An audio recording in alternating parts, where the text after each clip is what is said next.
Bonjour tout le monde, bienvenue aux Finances Perso selon Joe. Aujourd'hui, on parle d'un sujet qui continue à faire couler beaucoup d'encre. Et oui, j'ai nommé l'affaire Desjardins. Restez avec moi, c'est parti. Mais avant de continuer, s'il vous plaît, abonnez-vous à la chaîne, cliquez en bas à droite.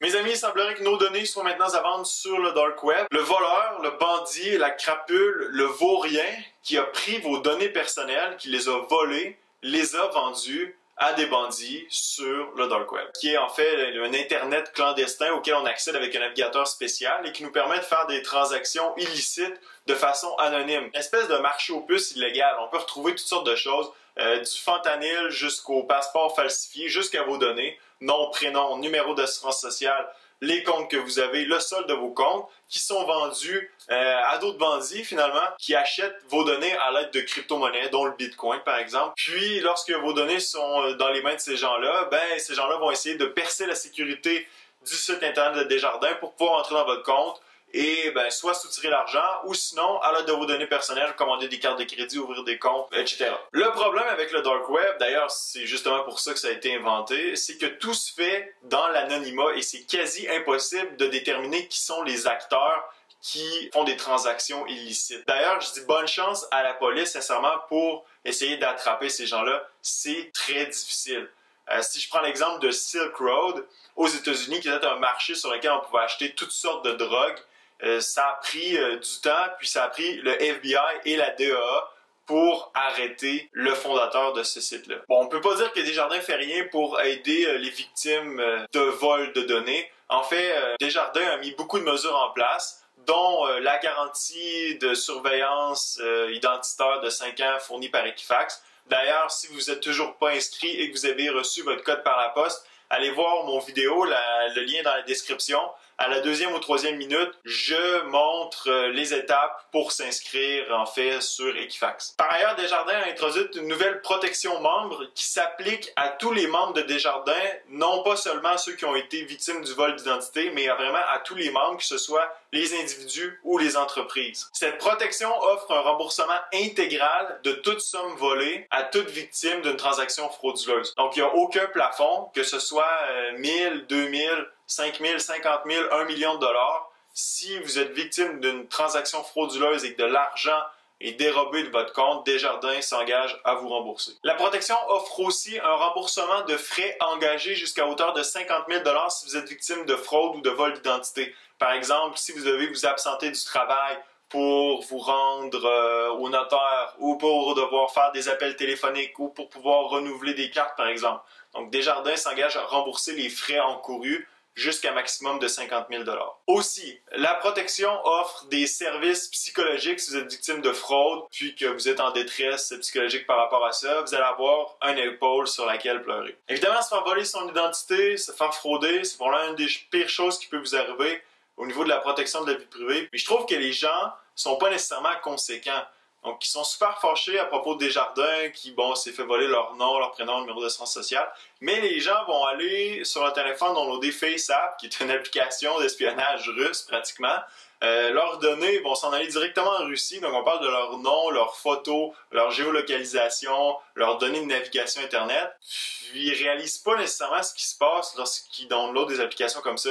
Donc, la protection de vos données personnelles, c'est aussi votre responsabilité. Puis encore là, j'excuse aucunement les lacunes grossières de Desjardins dans ce dossier-là. Donc, c'est pas normal qu'un employé puisse accéder aux données de 2,9 millions de personnes, les voler puis les vendre sur le dark web. Mais je demande juste aux gens d'être un peu plus cohérents par rapport à l'importance qu'ils accordent à leurs données. Évidemment, là, c'est des données financières qui permettent d'accéder à un compte où vous avez votre argent. Mais downloader quelque chose comme FaceApp, puis de transférer directement vos données dans un pays qui est reconnu pour le piratage, faites juste attention finalement. C'est juste de prendre des précautions par rapport à nos données personnelles. Bon, fin de la parenthèse. Mais si Desjardins a bonifié un peu la protection pour ses membres, c'est parce qu'elle prévoit que seulement 15 à 20% de ceux-ci vont aller s'inscrire sur Equifax. Donc, c'est pour ça que je vais vous le répéter, c'est important, allez vous inscrire. Ça vous permet d'avoir des notifications lorsque des transactions sont faites avec votre numéro d'assurance sociale carte de crédit, hypothèque, peu importe. Puis, ben, ça va finalement vous assurer que vous ne serez pas fraudé. Puis, si vous voulez vraiment vous inscrire, encore une fois, le lien dans la description de mon vidéo, je le montre étape par étape. Allez-y, inscrivez-vous. Bon, sinon, qu'est-ce qui se passe dans le dossier? Ben, la police fait son enquête. J'espère qu'ils vont être en mesure d'avoir des conclusions qui vont permettre peut-être de faire réfléchir les gouvernements quant à la protection des données personnelles, quant à la réglementation qui est en place. Certains journalistes, certains experts se sont prononcés pour une nationalisation des dossiers de crédit, vu l'incompétence des agences de crédit comme Equifax, TransUnion, notamment en raison du service lent, l'incapacité à répondre à la demande, le service qui est en anglais alors que, bon, évidemment, la plupart des membres des Jardins sont francophones, puis du vol de données qu'il y a eu dans ces agences de crédit-là même, comme Equifax aux États-Unis où 140 millions de personnes se sont fait voler leurs données. C'est un peu ridicule là, quand on pense que c'est des agences de surveillance de crédit qui se font eux-mêmes voler des données. Bon, quand on parle de nationalisation, je suis toujours un peu craintif parce qu'à mon sens, la nationalisation des dossiers de crédit ne va pas améliorer le temps d'attente.